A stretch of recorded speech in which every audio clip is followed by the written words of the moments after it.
Hello students, today we will discuss about cells, EMF, terminal potential difference, internal resistance and relation between EMF, internal resistance and current. Let's start. Cells, EMF and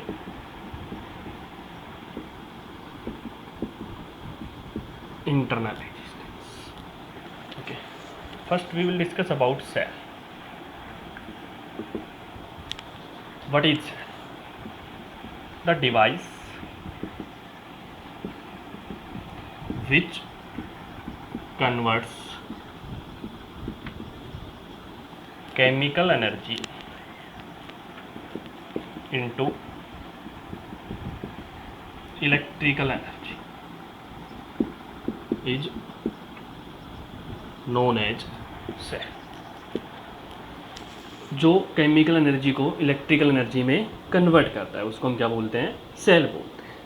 simply आप ध्यान रखो, cell is the mother of circuit. Cell is the mother of circuit.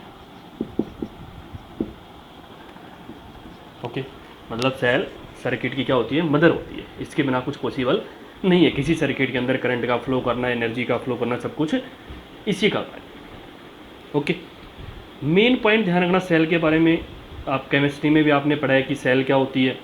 कुछ point इसमें important और भी होते हैं कि सेल की मेन कंडीशन क्या होती है. मतलब कुछ पॉइंट ध्यान रखने हैं इसमें. आप क्या ध्यान रखो, cell maintains the potential difference. Cell क्या करती है? पोटेंशियल डिफरेंस मेंटेन करती है. और जो which cause the flow of current, और जिसके कारण करंट फ्लो करता है. ओके, ओनली सेल क्या करती है? मेंटेन करती है पोटेंशियल डिफरेंस. ओके, या और क्या बोल सकते हो, cell gives the electrical energy in electrical energy to all elements of a circuit. उस सर्किट के अंदर जितने भी एलिमेंट हैं उनको वो क्या देती है? इलेक्ट्रिकल एनर्जी देती है. ओके, और देखो कुछ पॉइंट. पहले इंपॉर्टेंट पॉइंट ध्यान रखो सेल के बारे में क्या क्या है सारे, फिर आगे डिस्कस करेंगे. नेक्स्ट पॉइंट देखो, cell neither created charge. Cell neither created charge या नोर डिस्ट्रॉयड बोल सकते. Cell neither created nor destroyed charge. कभी भी सेल ना तो चार्ज को क्रिएट करती है ना ही डिस्ट्रॉय करती है. ओनली क्या करती है? Maintain the flow of charge. Only क्या करती है? Maintain the flow of charge. या इसमें लिख दो, but maintain the flow of charge.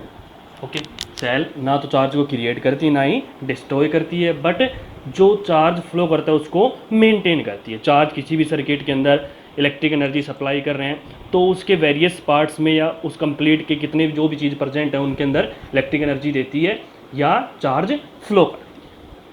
Okay, cell is a source of constant EMF. अभी आगे पढ़ेंगे. इलेक्ट्रोमोटिव फोर्स नेम है. होता क्या है ये? मैक्सिमम पोटेंशियल डिफरेंस होता है. Cell is a source of constant EMF. Okay, but not constant current. ये जरूर ध्यान रखना, but not constant current. Cell EMF का सोर्स है, कांस्टेंट EMF का, ना कि कांस्टेंट करंट का सोर्स है. ओके, और पॉइंट देखो इसी में. आप ये बोल सकते हो, सेल डू नॉट प्रोड्यूस. ये वैसे पहले आ लिया ये पॉइंट इसी में ही. फिर भी एक पॉइंट देख लो, cell do not produce any charge और इलेक्ट्रॉन, सिंपली इलेक्ट्रॉन भी देख सकते हैं, cell do not produce any charge और इलेक्ट्रॉन। ओके, सेल क्या करती है, ओनली फोर्स करती है, जो पहले से प्रेजेंट इलेक्ट्रॉन है या जो चार्ज है किसी कंडक्टर के अंदर, उनको ओनली क्या करती है, वो फोर्स करती है। तो ये भी देख लो, cell force the already present electrons in a conductor. Okay, next point देखो,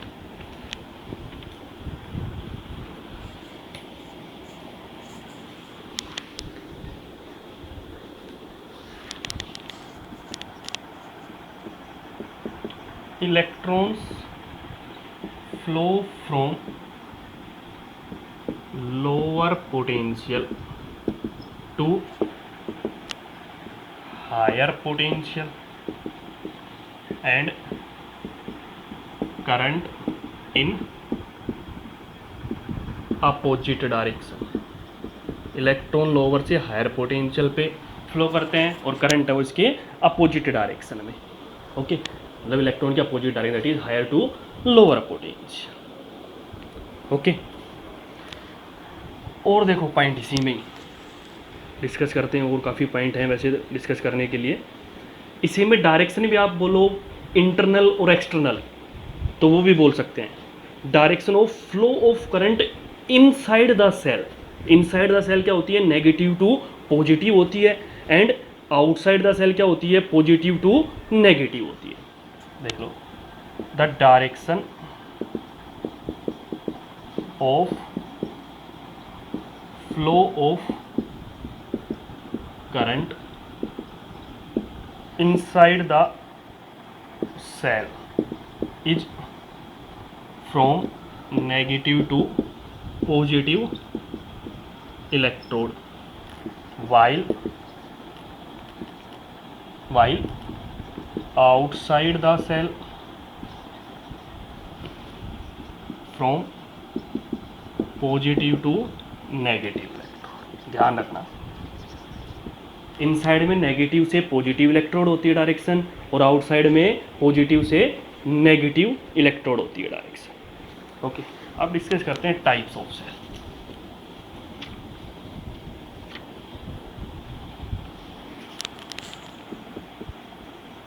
types of cell, cell mainly two types की होती है, मेनली टू टाइप्स पढ़ रखा है आपने। फर्स्ट प्राइमरी सेल और सेकेंडरी सेल्स।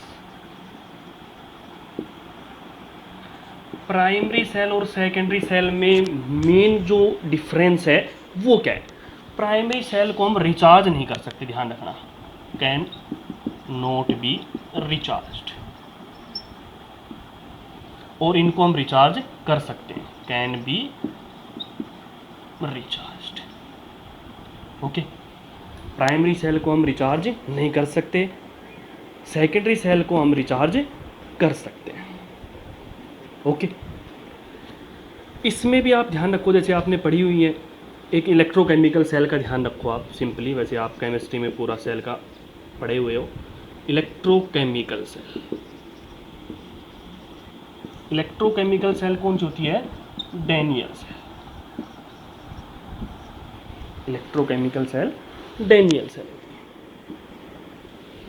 ओके, अभी डिस्कस करेंगे इसके बारे में क्या क्या चीज़ें होती हैं। एक चीज़ और ध्यान रखना कि आइडियल सेल किसको बोलेंगे, अभी हम एक इंटरनल रेजिस्टेंस पढ़ेंगे, तो आइडियल सेल किसको बोलेंगे, जिसका जीरो इंटरनल रेजिस्टेंस हो। इंटरनल रेजिस्टेंस होता है क्या है, और जीरो का मतलब क्या है, ideal cell. A cell whose internal resistance is zero, जिसका इंटरनल रेजिस्टेंस स्मॉल आर क्या हो, जीरो, उसको हम क्या बोलेंगे, आइडियल सेल। ओके, तो इसके बारे में आपको ज़्यादा ध्यान नहीं रखना है, केमिस्ट्री में पढ़ते हो आप तो बेसिकली ध्यान रखो सेल होती क्या है। ओके, अब अगर हम सेल का डायग्राम बनाएं तो कैसे बनाएंगे, देखो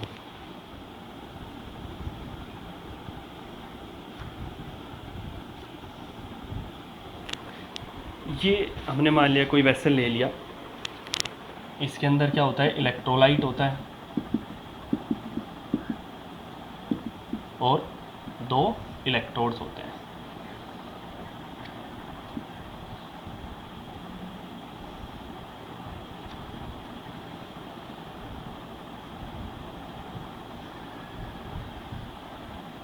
ओके, 2 इसमें क्या होते हैं, इलेक्ट्रोड्स होते हैं और इलेक्ट्रोलाइट होता है, जिसको हम कैथोड या एनोड बोलते हैं, केमिस्ट्री फिजिक्स में डिफरेंस होता है। इलेक्ट्रॉन फ्लो करते हैं, नेगेटिव एंड पॉजिटिव। ये क्या हो गया, इलेक्ट्रोलाइट। अभी इंटरनल रेजिस्टेंस में डिस्कस करेंगे। और ये क्या हुए, इलेक्ट्रोड्स।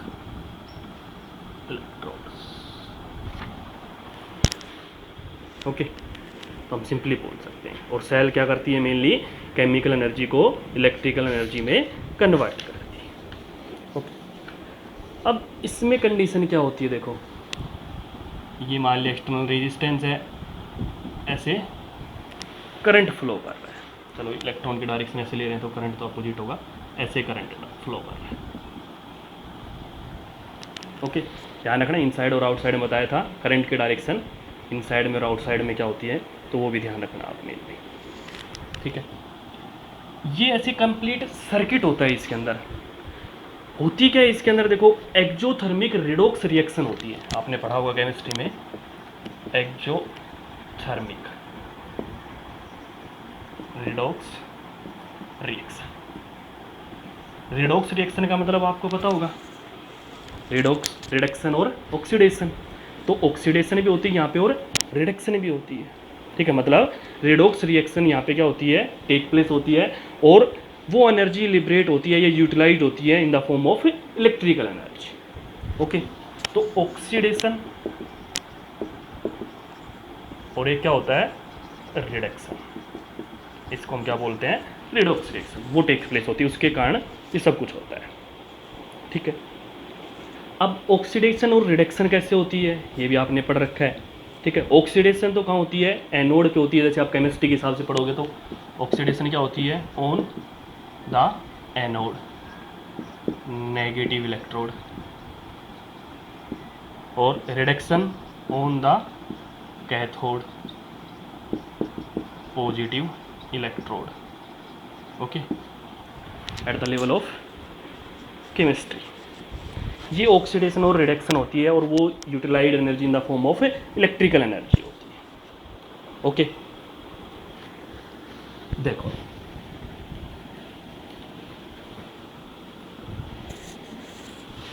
सेल ओनली क्या करती है, मेंटेन करती है पोटेंशियल डिफरेंस को। इलेक्ट्रोमोटिव फोर्स डिस्कस करते हैं पहले। Electromotive force, EMF. ध्यान रखना, नेम मिसलीडिंग है, ये फोर्स नहीं है, ये यहाँ पे कोई फोर्स नहीं है। पहले जब ये फिनोमेना आया था तो इसमें मिस्टेक थी, थोड़ी सी मिस्टेक का मतलब क्या था कि ये मिसअंडरस्टैंड कॉन्सेप्ट था, तो उसको नाम दे दिया गया फोर्स से रिलेटेड। ठीक है, उस हिस्टोरिकल टाइम में जब ये कॉन्सेप्ट आया था तो वो मिसअंडरस्टूड था, जिसके कारण इसको इलेक्ट्रोमोटिव फोर्स का नाम दिया गया, बल्कि है क्या, ये पोटेंशियल डिफरेंस ही है। होता क्या है EMF, the maximum potential difference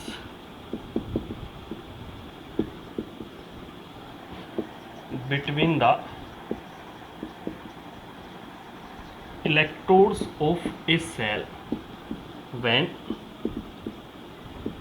circuit is open or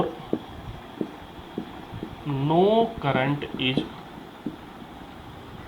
drawn from the cell।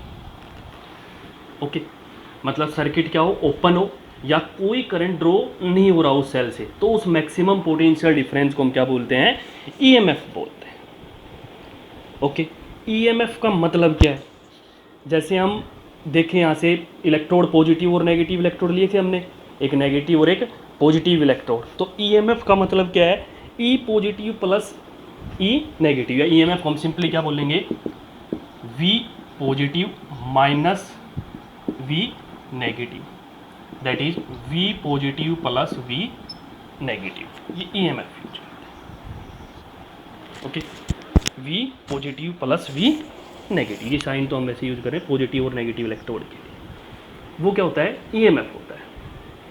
जब सर्किट क्या हो, ओपन हो या कोई करंट ड्रॉ नहीं हो रहा है, तो जो मैक्सिमम पोटेंशियल डिफरेंस है between the electrodes of cell, उसको हम क्या बोलेंगे, ईएमएफ बोलेंगे। ओके, अब एक चीज ध्यान रखना, जब रियलिटी कंडीशन क्या होती है, जब करंट फ्लो करता है तो potential difference across the terminals of the cell is not E. जब करंट फ्लो करेगा तो जो पोटेंशियल डिफरेंस है वो ई के इक्वल नहीं होगा, उसको हम फिर क्या बोलेंगे, टर्मिनल पोटेंशियल डिफरेंस। ओके, अब इसमें आपको एक एग्जांपल से बताता हूँ। जैसे हम ड्राई सेल यूज करते हैं, ड्राई सेल मान लिया हमने 1.5 वोल्ट का ड्राई सेल लिया, तो 1.5 वोल्ट क्या उसका ईएमएफ है, उस पर 1.5 वोल्ट लिखा होता है, उसका मतलब क्या, वो ईएमएफ है। जब कोई करंट ड्रॉ नहीं हो रहा है तो उसका पोटेंशियल डिफरेंस क्या होगा, 1.5 वोल्ट, जिसको हम ईएमएफ बोलते हैं। और जैसे आप यूज करोगे, चेक करोगे, तो 1.5 वोल्ट नहीं होगा, वो उससे कम होता है, 1 वोल्ट के नियरली इक्वल टू होगा। वो उसका क्या है, टर्मिनल पोटेंशियल डिफरेंस। मतलब जब इससे करंट ड्रॉ हो रहा है तो वो क्या है, टर्मिनल पोटेंशियल डिफरेंस। और जब इससे कोई करंट ड्रॉ नहीं हो रहा तो इसका जो पोटेंशियल डिफरेंस है, मैक्सिमम पोटेंशियल डिफरेंस, उसको हम क्या बोलेंगे, ईएमएफ बोलेंगे। ओके, तो ये पॉइंट आपको ध्यान रखना है।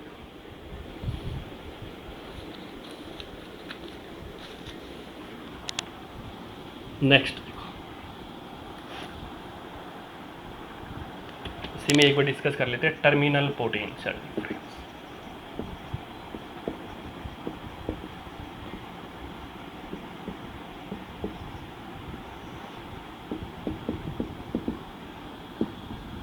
The potential difference between the electrodes of a cell when circuit is closed or current is drawn from the cell। Current क्या हो रहा हो, ड्रॉ हो रहा हो, या सर्किट क्या हो यहाँ पे क्लोज्ड हो, तो उसको हम पोटेंशियल डिफरेंस क्या बोलेंगे, टर्मिनल पोटेंशियल डिफरेंस। ओके, जैसे अभी मैंने एग्जांपल से बताया ड्राई सेल के, तो वो एग्जांपल से भी आप ध्यान रख सकते हो कि उसका मतलब क्या होता है, मेन मतलब क्या होता है उसका। ओके, देखो अब टर्मिनल पोटेंशियल डिफरेंस ईएमएफ कुछ भी हो, यूनिट क्या रहेगी उसकी, वोल्ट रहेगी। वोल्ट यूज करेंगे दोनों के लिए, ईएमएफ के लिए भी और टर्मिनल पोटेंशियल डिफरेंस के लिए भी वोल्ट यूज करें।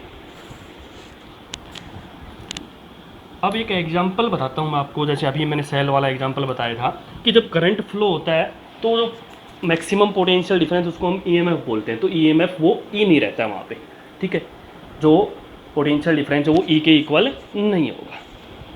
ओके, उसकी मेन कंडीशन क्या होती है, देखो कि एक सेल है, मान लिया वो पोटेंशियल डिफरेंस दे रही है 12 वोल्ट का, 12 वोल्ट मान लिया उसका ईएमएफ सेल का। ओके, उसको हमने कनेक्ट कर दिया किसी एक्सटर्नल रेजिस्टेंस के अंदर, ठीक है। जब हम यूज करेंगे तो वहाँ पे क्या होगा, उसकी कंडीशन के अकॉर्डिंग वहाँ पे जैसे मान लिया हमने एक एक्सटर्नल रेजिस्टेंस और ले लिया, वहाँ पे कोई भी लगा दिया, इसको कनेक्ट कर दिया, जैसे ये ले लिया, एक एक्सटर्नल रेजिस्टेंस है 4 ओम का ले लिया और एक सेल को ऐसे कनेक्ट कर दिया। अब यहाँ पे जो करंट फ्लो करेगा वो करंट कैसे फ्लो करेगा, देखो I is equal to V/R 12/4 is equal to 3 ampere. Current है वो कितना होना चाहिए, 3 एम्पियर। बट जब हम ऑब्जर्व करते हैं according to observation I current है वो नियरली इक्वल टू क्या होगा, 2 एम्पियर होगा। 2 एम्पियर क्यों है, इसका मतलब 1 एम्पियर जो करंट है वो कहाँ गया, ठीक है। अगर 2 एम्पियर करंट है तो पोटेंशियल डिफरेंस कितना है, delta V is equal to I into R, that is 2 into 4 is equal to 8 volt. मतलब पोटेंशियल डिफरेंस 8 वोल्ट है, यहाँ पे 12 वोल्ट है, तो 4 वोल्ट जो पोटेंशियल डिफरेंस बच गया, ये कहाँ गया 4 वोल्ट वाला। ये सब किस में यूज होगा, अभी इंटरनल रेजिस्टेंस के कॉन्सेप्ट में आएगा कि ये 4 वोल्ट कहाँ गया और कैसे यूज हुआ। ओके, तो इससे पहले हमें क्या पढ़ना पड़ेगा, इंटरनल रेजिस्टेंस पढ़ना पड़ेगा। देखो इंटरनल रेजिस्टेंस क्या होता है और इसका डेरिवेशन भी देखेंगे, इंटरनल रेजिस्टेंस का किस किस चीज़ पे डिपेंड करता है। ठीक है, अभी एक बार ये कॉन्सेप्ट देख लेते हैं, फिर इंटरनल रेजिस्टेंस पढ़ेंगे। चलो एक बार ये देखो, अब क्या हुआ कि सेल का इंटरनल रेजिस्टेंस भी होता है। इंटरनल रेजिस्टेंस का मतलब क्या होता है, अभी आगे यूज करेंगे। ये सेल है तो इसका इंटरनल रेजिस्टेंस ऐसे शो करेंगे स्मॉल आर से। ओके, अब क्या हुआ कि यहाँ पे जैसे ईएमएफ और ये इंटरनल रेजिस्टेंस, ठीक है, हमने यहाँ से मान लिया इसके अंदर 2 एम्पियर करंट हमने जो निकाला, वो ऑब्जर्व करंट कितना है 2 एम्पियर है। यहाँ से अगर अब हम आर की वैल्यू निकालें तो आर की वैल्यू क्या आएगी, यहाँ से इंटरनल रेजिस्टेंस की वैल्यू क्या आएगी, V अपॉन आई आएगी ना, R is equal to V upon I.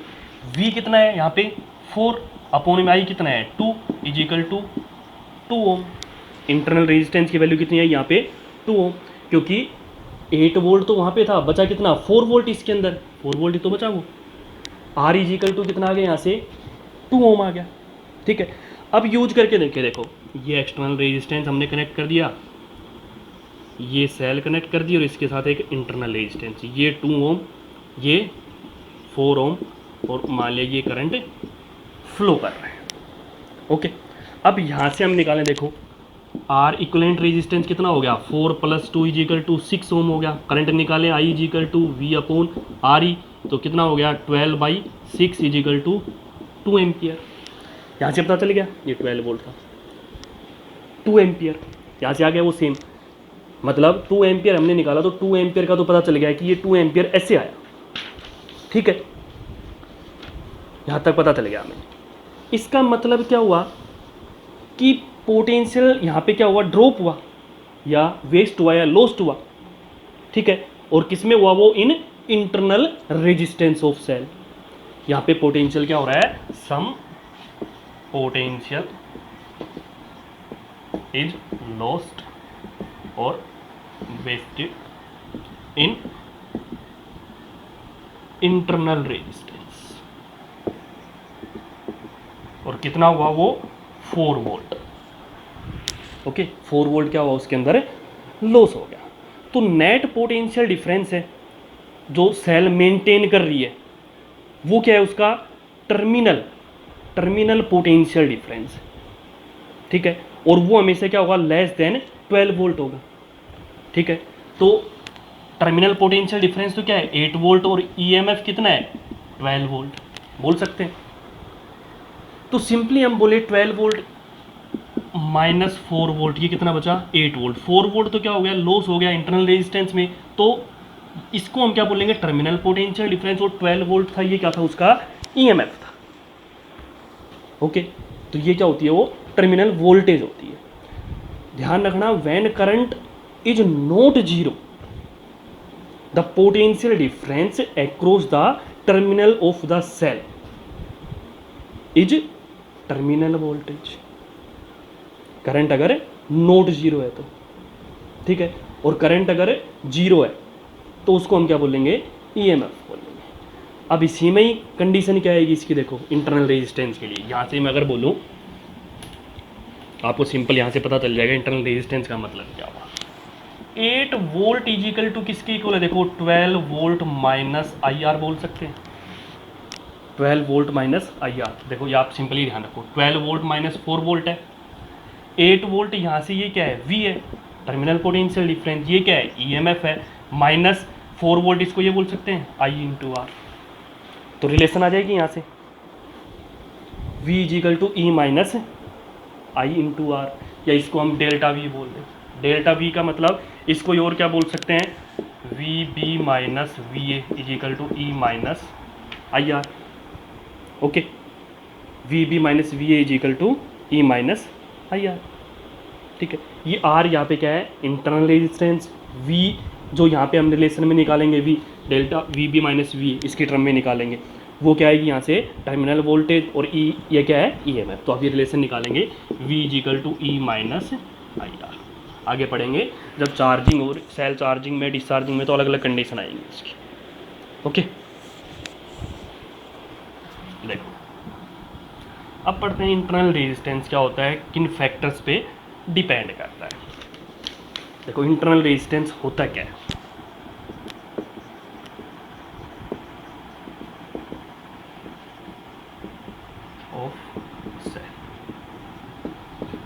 the resistance offered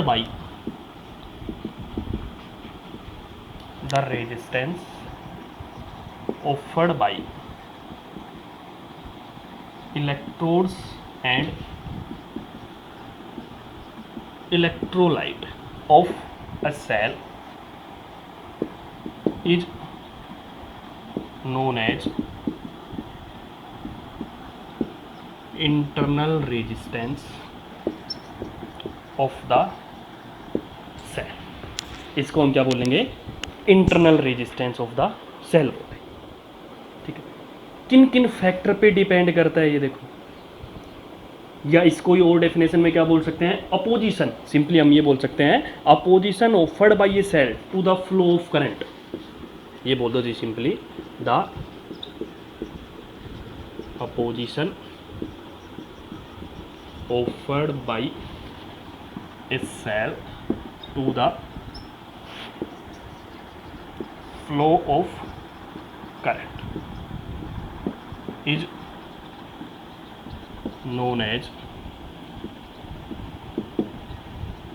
internal resistance। उसको हम क्या बोलेंगे, इंटरनल रेजिस्टेंस बोलेंगे। डिनोट किससे करेंगे इसको, स्मॉल आर से, और एसआई यूनिट क्या होगी इसकी, ओम। ओके, स्मॉल आर से डिनोट करेंगे और एसआई यूनिट क्या होगी इसकी, ओम, जो रेजिस्टेंस की हम यूज करते हैं। अब किन किन फैक्टर पे डिपेंड करता है internal resistance,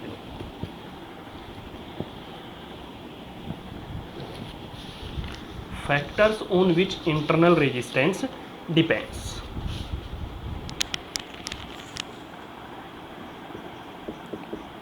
factors on which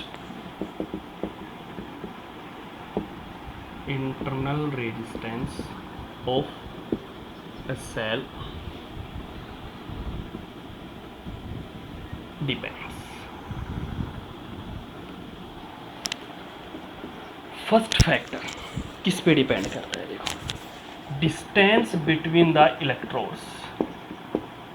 distance between the electrodes, आपने देखा होगा कोई सेल, या आप घरों में इन्वर्टर में बैटरी हम यूज करते हैं, जो इलेक्ट्रोड्स होते हैं पॉजिटिव और नेगेटिव टर्मिनल जो होते हैं, इलेक्ट्रोड्स होते हैं वो नज़दीक नज़दीक होते हैं ना।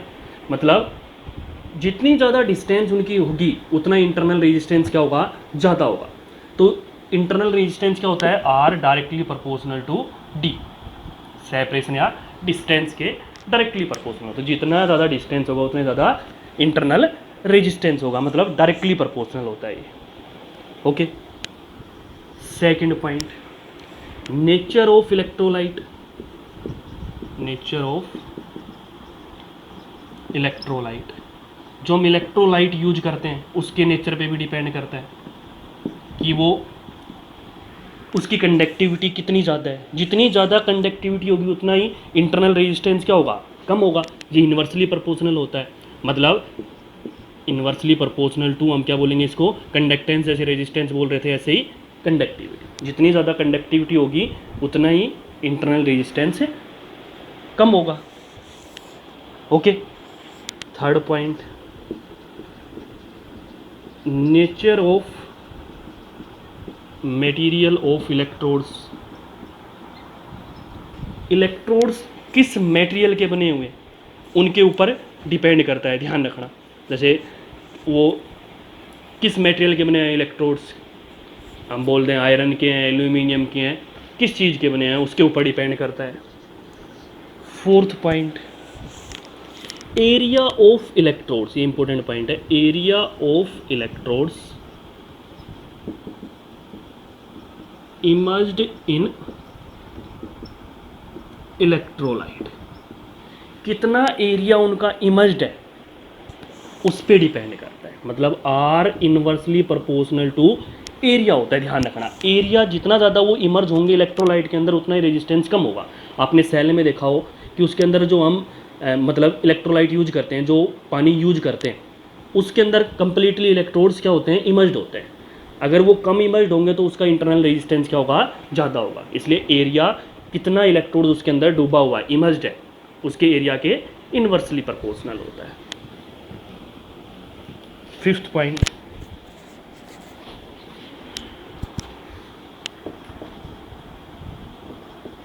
टेम्परेचर। ये भी इंपॉर्टेंट पॉइंट है, टेम्परेचर।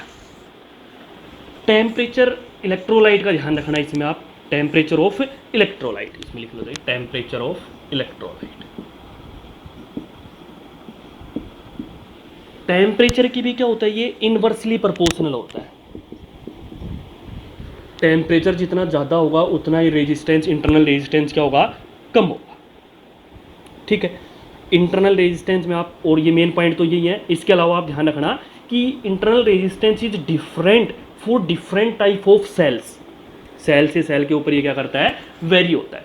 डिफरेंट टाइप की सेल के लिए डिफरेंट होता है इंटरनल रेजिस्टेंस। ओके, तो आपको मेनली ये 5 पॉइंट ध्यान रखने हैं। डिस्टेंस बिटवीन द इलेक्ट्रोड्स, जो इलेक्ट्रोड्स हैं उनके बीच की डिस्टेंस जितनी कम होगी उतना ही क्या होगा, इंटरनल रेजिस्टेंस कम होगा। ज़्यादा होगी तो इंटरनल रेजिस्टेंस ज़्यादा होगा। ठीक है, nature of electrolyte inversely proportional, जितनी कंडक्टिविटी ज़्यादा होगी इलेक्ट्रोलाइट की उतना इंटरनल रेजिस्टेंस कम होगा। Okay, nature of material of electrodes, electrodes का मटेरियल का नेचर कैसा है, किस चीज़ के बने हुए हैं, उस पर डिपेंड करता है। Area of electrodes emerge in the electrolyte, कितना एरिया उनका इमर्ज्ड है, और temperature of electrolyte. Okay, in factors पे इंटरनल रेजिस्टेंस डिपेंड करता है। अब देखो एक्सप्रेशन, इंटरनल रेजिस्टेंस की एक्सप्रेशन क्या होती है, कैसे निकालेंगे इंटरनल रेजिस्टेंस को। एक्सप्रेशन फॉर इंटरनल रेजिस्टेंस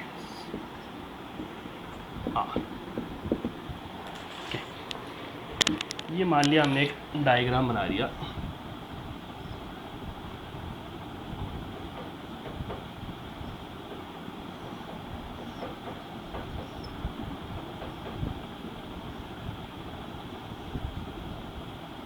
ये सेल है, और ऐसे भी दिखा सकते हो आप इंटरनल रेजिस्टेंस को, इसके ऐसे भी या इसके साथ भी दिखा सकते हो, कैसे भी दिखा सकते हो इंटरनल रेजिस्टेंस। ओके, ये क्या है, एक्सटर्नल रेजिस्टेंस है और करंट फ्लो कर रहा है।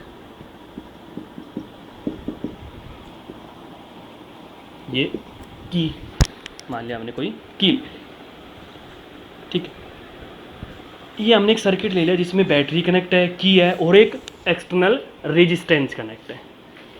अब हमें पता है कि करंट क्या होता है, आई इज इक्वल टू क्या होता है, EMF upon total resistance. EMF मतलब ई, इसका ईएमएफ ई है, इंटरनल रेजिस्टेंस आर है, एक्सटर्नल कैपिटल आर है, E upon R plus R लिख सकते हैं। I is equal to E upon R plus R. यहाँ से देखो ई एम एफ क्या लिख सकते हैं, I into R plus R लिख सकते हैं। E is equal to I into R plus R, and E is equal to I R plus I into R लिख सकते हो। आई इंटू आर, इसको हम क्या लिख सकते हैं अकॉर्डिंग टू ओम्स लॉ, देखो V is equal to I R होता है तो इसको वी लिख सकते हैं। E is equal to V plus I R लिख सकते हैं, and v is equal to, V को इधर लेके आएंगे तो यहाँ से क्या लिख सकते हैं, e minus I R. Relation आ गई जो हमने पहले भी निकाली थी उसी टर्म में। यहाँ से हमने निकाला था 12 volt is equal to, sorry 8 volt is equal to 12 minus 4। तो 8 वोल्ट क्या था, यहाँ से टर्मिनल पोटेंशियल डिफरेंस, 12 क्या था, ईएमएफ था, और आई आर इनका प्रोडक्ट क्या था, 4 वोल्ट था, वो हमने निकाला था वहाँ से।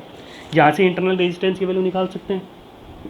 Are is equal to, R को अगर यहाँ से लिखेंगे तो यहाँ से क्या हो गया, minus R, R is equal to E minus V upon I, ये लिख सकते हैं।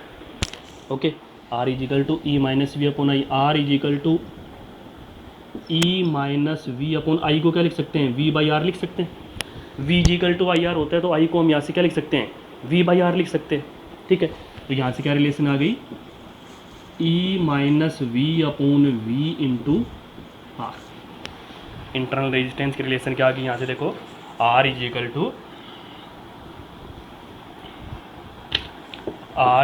To E minus V upon V into R.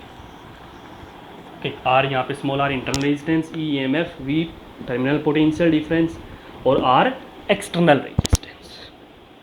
Okay, अगर हमें ई वी और आर की वैल्यू पता है, E M F, terminal potential difference और आर की वैल्यू पता है, इंटरनल रेजिस्टेंस हम फाइंड कर सकते हैं।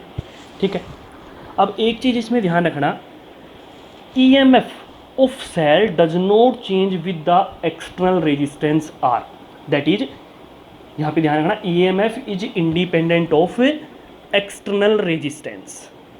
ओके, ई एम एफ क्या करता है, इंडिपेंडेंट होता है एक्सटर्नल रेजिस्टेंस के।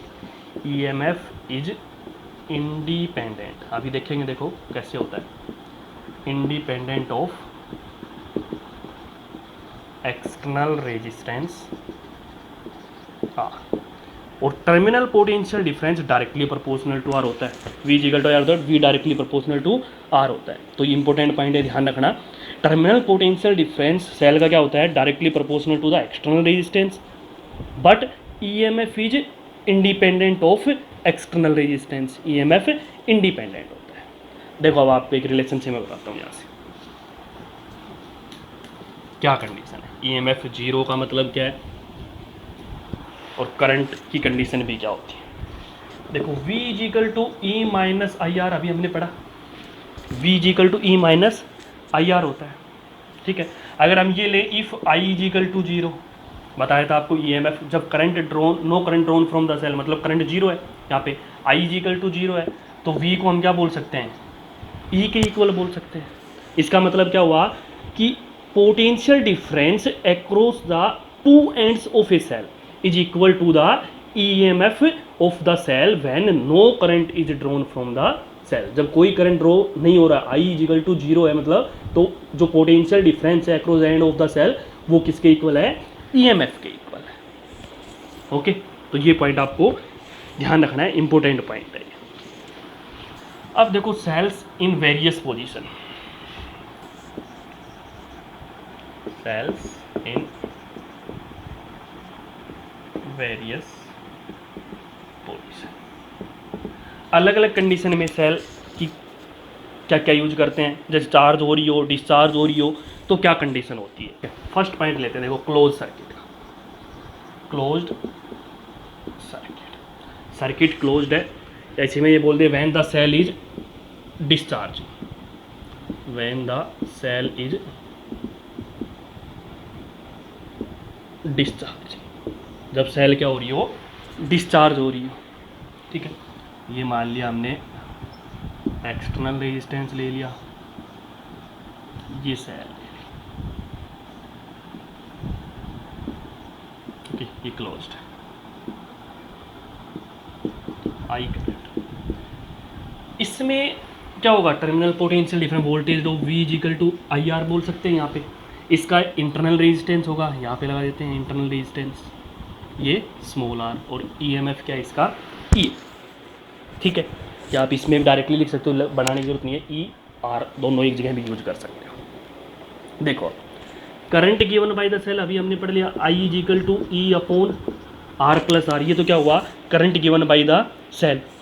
Potential difference across the resistance V R, इसको हम क्या बोलेंगे, आई इंटू आर, ये potential difference across the resistance आ गया। Potential drop inside the cell, potential drop inside the cell, इसको क्या बोलेंगे, आई इंटू स्मॉल आर, ये potential drop inside the cell है। ठीक है, हमें सेल की इक्वेशन पता है, V is equal to E minus I R होता है, पढ़ा था हमने, V is equal to E minus I R. ठीक है, अब दो कंडीशन इसमें ध्यान रखना कि E ग्रेटर देन V की कंडीशन होती है, E greater than V, EMF क्या होता है, ग्रेटर देन पोटेंशियल डिफरेंस होता है। ठीक है, तो उस कंडीशन में हम क्या बोल सकते हैं, E is equal to V plus I R, जो अभी यूज कर रही है। ध्यान रखना, ई ग्रेटर देन वी है तो ई माइनस वी होना चाहिए यहाँ पे, ध्यान रखना ई माइनस वी, और ई लेस देन वी है तो क्या होगा, वी माइनस ई होगा, जो नेक्स्ट में हम पढ़ेंगे। ठीक है, तो इस कंडीशन के अकॉर्डिंग इंटरनल रेजिस्टेंस की वैल्यू भी निकाली थी हमने। Internal resistance R is equal to क्या आया था, E by V minus one into R, ये भी बोल सकते हैं, या E minus V by V into R, एक ही बात है। पावर कितनी डिसिपेटेड होगी एक्सटर्नल रेजिस्टेंस में,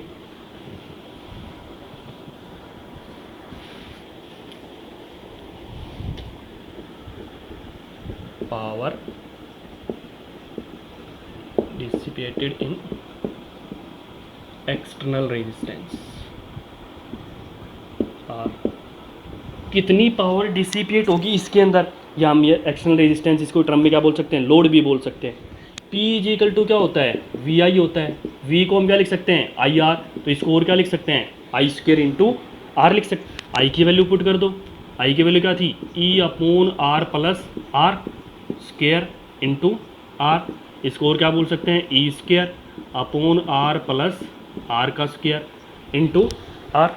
ठीक है, या आप यही ध्यान रखो, चाहिए ये पॉइंट ध्यान रखो, पावर ये होगी, और ओपन करना हो तो कर सकते हो, नहीं कोई ज़रूरी नहीं, इसको यूँ क्यों रख लो, P is equal to E upon R plus R whole square into R. Power delivered will be maximum, अब ध्यान रखना पावर डिलीवर्ड की कंडीशन क्या होगी, power delivered will be maximum when R is equal to R, जब external resistance internal resistance के equal है तो पावर डिलीवर्ड है वो क्या होगी, मैक्सिमम होगी। इसका मतलब हम क्या बोल सकते हैं, P इज इक्वल टू, जब R और R इक्वल है, यहाँ से इस कंडीशन में एक्सटर्नल रेजिस्टेंस इंटरनल रेजिस्टेंस के इक्वल है, तो हम यहाँ से लिखें तो ये क्या लिखेंगे, ई स्क्वायर अपोन में R स्मॉल आर R, तो यहाँ से 2R हो गया, 2R का स्क्वायर क्या हो गया यहाँ पे 4R स्क्वायर, और इनटू में R बोल सकते हैं। ठीक है, P मैक्सिमम जो होगी वो क्या होगी, E square upon 4R square into R, और R की वैल्यू और रख दो इसमें, इसको कटी कर लो एक बार, R की वैल्यू R के इक्वल है, तो यहाँ से R हो गया, R से R कैंसिल, तो P इज इक्वल टू क्या हो गया, E square upon 4R। Important point है, ध्यान रखना, मैक्सिमम पावर, और इसी को हम क्या बोलते हैं, मैक्सिमम पावर ट्रांसफ़र थ्योरम, कितनी पावर ट्रांसफ़र हो रही है। ओके, इसको हम क्या बोलेंगे, मैक्सिमम पावर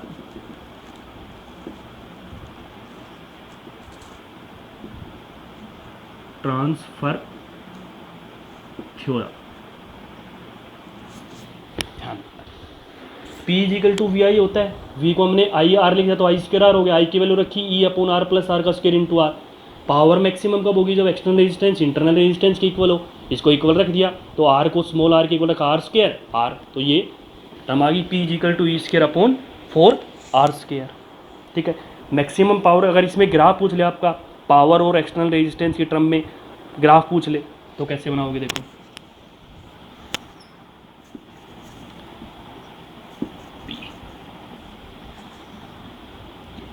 इस कंडीशन में क्या है, R is equal to R के इक्वल है, ये पॉइंट ध्यान रखना, R is equal to R के इक्वल है, तो पावर है वो क्या रहेगी, मैक्सिमम है। ओके, तो ये ग्राफ ध्यान रखना, और मैक्सिमम पावर किसके इक्वल है, ई स्क्वायर अपॉन 4R के इक्वल।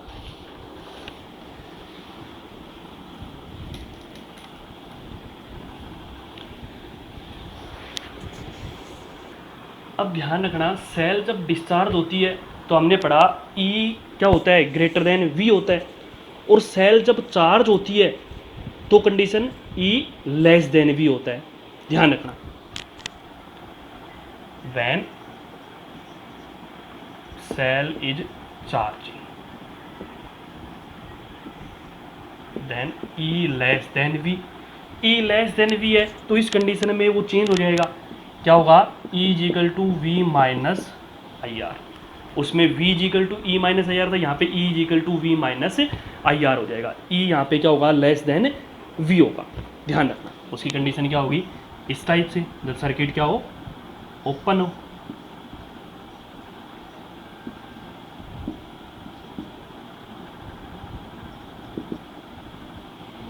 इस कंडीशन के अंदर, ठीक है। तो यहाँ पे ये पॉइंट ध्यान रखना, जब सेल चार्जिंग होती है तो EMF less than potential difference होता है, और डिस्चार्जिंग होती है तो EMF greater than potential difference होता है।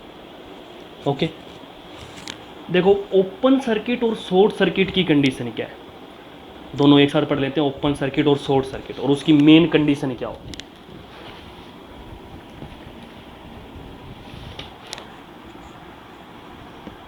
ओपन सर्किट और शॉर्ट सर्किट,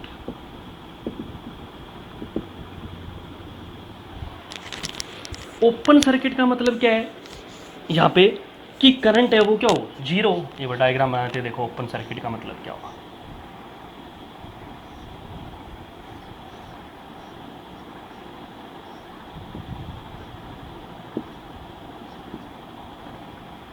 ये हमने पॉइंट ए और बी इनको नाम दे दिया हमने, कोई external resistance,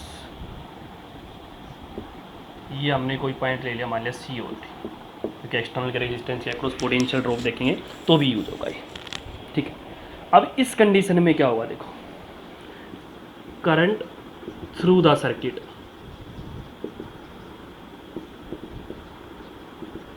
I is equal to zero होगा, क्योंकि कोई करंट फ्लो नहीं कर रहा जब क्या है ओपन सर्किट है तो, ठीक है। ध्यान रखना इंपॉर्टेंट पॉइंट है, जब शॉर्ट सर्किट की कंडीशन हो तो क्या होगा,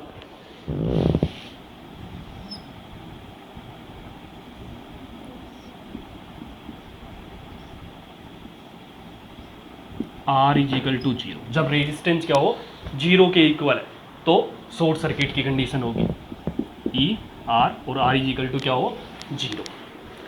अब ध्यान रखना इसमें करंट जीरो के इक्वल नहीं होगा, जहाँ पे करंट है वो क्या होगा, current through the circuit,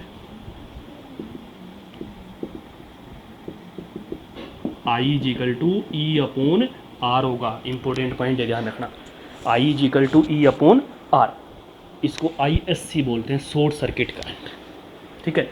maximum current बोलते हैं इसको, मैक्सिमम करंट मतलब शॉर्ट सर्किट करंट, ठीक है। ये मोमेंटली फ्लो करता है, तो ISC is equal to E upon R, that is यहाँ पे current not equal to zero है, ओके। पोटेंशियल डिफरेंस देखें इन दोनों के बीच में, तो पोटेंशियल डिफरेंस क्या होगा, potential difference between A and B, यहाँ पे पोटेंशियल डिफरेंस इसके ईएमएफ के इक्वल होगा, मतलब कोई करंट ड्रॉ नहीं हो रहा तो पोटेंशियल डिफरेंस क्या है, ईएमएफ के इक्वल है, ठीक है। मतलब हम क्या बोल सकते हैं, V A B is equal to EMF के इक्वल है, ओके। यहाँ पे पोटेंशियल डिफरेंस क्या होगा, इज इक्वल टू जीरो होगा कि नहीं, मतलब वी इज इक्वल टू यहाँ पे क्या है जीरो है, आर जीरो है तो V is equal to I, R zero तो वी जीरो। थर्ड पॉइंट देखो, potential difference between C and D, यहाँ पे पोटेंशियल डिफरेंस क्या है इसके अंदर, पोटेंशियल डिफरेंस यहाँ पे क्या होगा, V C D is equal to zero, okay. V C D is equal to zero, क्योंकि पोटेंशियल डिफरेंस क्या होता है, I into R, current zero है तो पोटेंशियल डिफरेंस यहाँ पे क्या होगा, जीरो होगा। सिंपल सा पॉइंट ध्यान रखना, जहाँ पे पोटेंशियल डिफरेंस सभी के चीज़ में जीरो है, इसके अक्रॉस देखोगे ए एंड बी के अक्रॉस, तो यहाँ पे करंट ड्रॉ हो रहा है तो पोटेंशियल डिफरेंस यहाँ पे क्या होगा, जीरो, क्योंकि वहाँ पे उस कंडीशन में ए और बी पॉइंट है ही नहीं, शॉर्ट सर्किट की कंडीशन है ये। यहाँ पे वी सी डी देखोगे तो वी सी डी भी यहाँ पे क्या होगा, जीरो होगा, क्योंकि एक्सटर्नल रेजिस्टेंस यहाँ पे नहीं है, यहाँ पे एक्सटर्नल रेजिस्टेंस जीरो है, यहाँ पे करंट जीरो है। तो शॉर्ट सर्किट ओपन सर्किट का मेन डिफरेंस क्या है, ओपन सर्किट में करंट जीरो है और शॉर्ट सर्किट में रेजिस्टेंस जीरो है, ओके। ये इंपॉर्टेंट पॉइंट आपको ध्यान रखना है। अब इससे आप ग्राफ देखो तो एक इंपॉर्टेंट ग्राफ भी ध्यान रखना,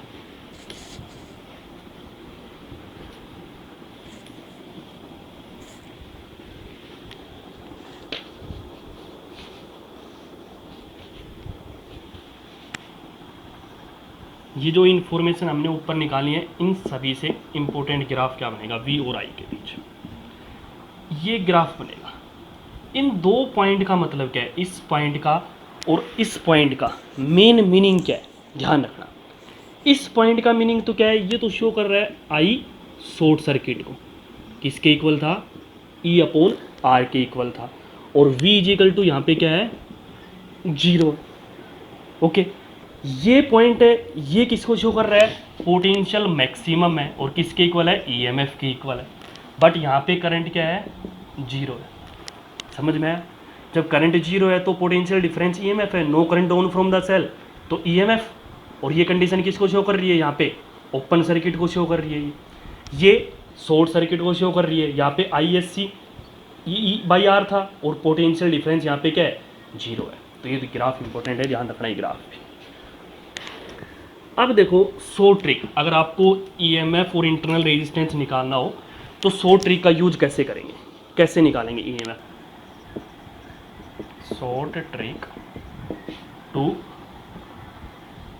calculate EMF and internal resistance R, कैसे यूज करेंगे। देखो अगर आपको ईएमएफ निकालना हो तो पहले तो आपको ये ध्यान रखना है कि I1 और I2 करंट चेंज हो रहा है। मतलब क्या है कि एक मान लिया क्लोज सर्किट है, किसी सेल से के साथ कनेक्ट है, ईएमएफ ई है, इंटरनल रेजिस्टेंस आर है, ठीक है। एक्सटर्नल रेजिस्टेंस मान लिया चेंज हो रहा हो R1 से R2, R1 to R2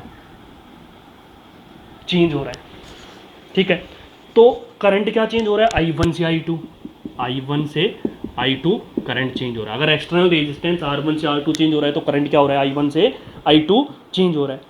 potential difference जो चेंज हो रहा है वो क्या होगा, V1 से V2। इस फॉर्मूले में हम यूज करेंगे, पोटेंशियल डिफरेंस V1 से V2 यूज हो रहा है। आपको ईएमएफ निकालना हो तो कैसे निकालेंगे, I1 I2, ध्यान रखना इंपॉर्टेंट फॉर्मूला ये, I1 I2 upon I2 minus I1 into R1 minus R2, E is equal to I1 I2 upon I2 minus I1 into R1 minus R2। ये फॉर्मूला यूज करेंगे, ओके। अगर आपको internal resistance निकालना है R, तो इसमें फॉर्मूले में थोड़ा सा डिफरेंस आ जाएगा। क्या डिफरेंस आ जाएगा, देखो ये यूज करेंगे V2 minus V1 upon I1 minus I2, और इसको चेंज करके और क्या लिख सकते हैं, V2 को I2 R2 minus I1 R1 upon I1 minus I2, ये लिख सकते हैं। V2 I2 R2, V1 I1 R1, I1 minus I2। Internal resistance निकालना हो तो इंटरनल रेजिस्टेंस के लिए फॉर्मूला यूज करेंगे I2 R2 minus I1 R1 upon I1 minus I2। ये दो फॉर्मूले आप ध्यान रखो, ईएमएफ निकालने के लिए और इंटरनल रेजिस्टेंस निकालने के लिए, ओके। वो आपको बता ही दिया था कि सेल चार्ज होती है तो E लेस देन V होता है और डिस्चार्ज होती है तो E ग्रेटर देन V होता है, ध्यान रखना।